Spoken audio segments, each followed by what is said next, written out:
You want the best tips on becoming proactive? You're about to get them, and we're getting started right now. We've got a great show lined up for you.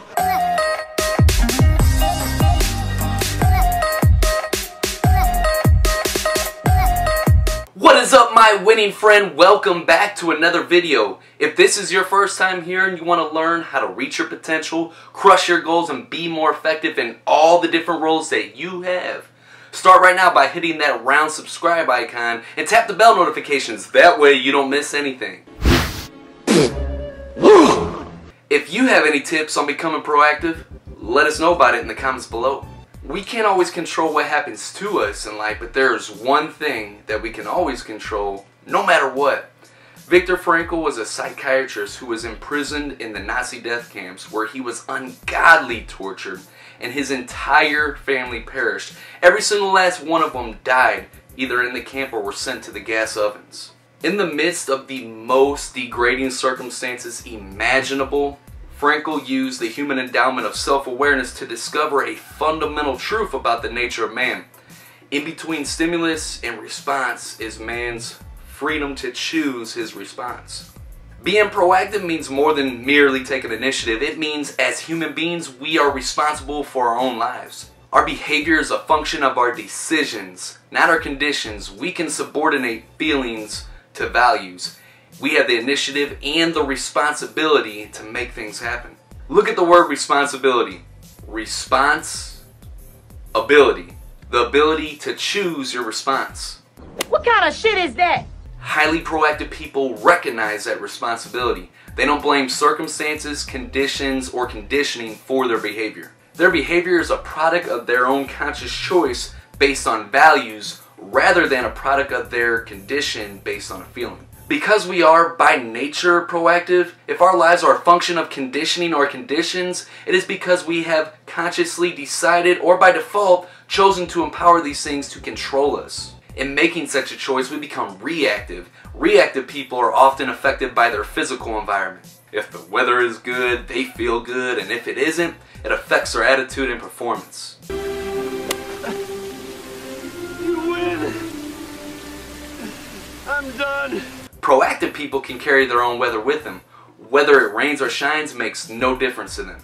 They are value driven, and if their value is to produce good quality work, it isn't a function of whether the weather is conducive to it or not. Reactive people are also affected by their social environment. When people treat them well, they feel well, and when they don't, they become defensive or protective. Reactive people build their emotional lives on the behaviors of others, empowering the weaknesses of other people to control them. The ability to subordinate an impulse to a value is the essence of the proactive person. Reactive people are driven by feelings, circumstances, conditions, and their environment. You ain't got no sugar. Damn. Proactive people are driven by values, carefully thought about, selected, and internalized values. Proactive people are still influenced by external stimuli, physical, social, and psychological, but the response to that stimuli, whether it's conscious or unconscious, is a value-based choice or response. The goddamn pen is blue! As Eleanor Roosevelt observed, no one can hurt you without your consent, and in the words of Gandhi, they cannot take away our self-respect if we do not give it to them. It is our willing permission, our consent to what happens to us that hurts us far more than what happened to us in the first place. I admit that this is very hard to accept emotionally, especially if we've had years and years of explaining our misery in the name of circumstances or another person's behavior.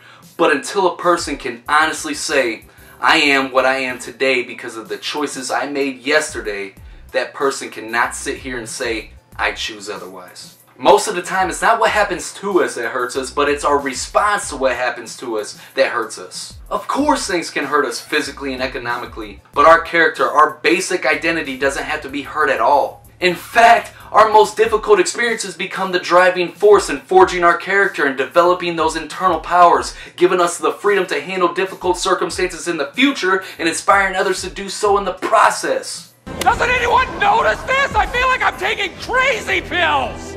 Viktor Frankl suggests that there are three central values in life. Experiential, things that happen to us, creative, things that we bring into existence, and attitudinal, our response to difficult situations, such as a terminal illness. The highest of the three values is attitudinal, in the reframing sense. In other words, what matters the most is how we respond to difficult situations in life. Difficult circumstances often create paradigm shifts, a whole new frame of reference by which they see the world, themselves, other people in it, and what life is asking of them. Their larger perspective reflect the attitudinal values that lift and inspire us all. Become proactive by understanding that you have a choice on your response to any given situation. Take the initiative and act rather than be acted upon. And focus your efforts on things that you can do something about. Don't focus on the weaknesses of other people or the problems in the environment or the circumstances over which you have no control. You're a winner. Share this video on Facebook, and if you're part of any personal development group, you can share it with your friends there. And if you want to learn how to reach your potential, crush your goals, and be more effective in all the different roles that you play in life, start right now by hitting that round subscribe icon. Thanks for watching. I'll see you next time.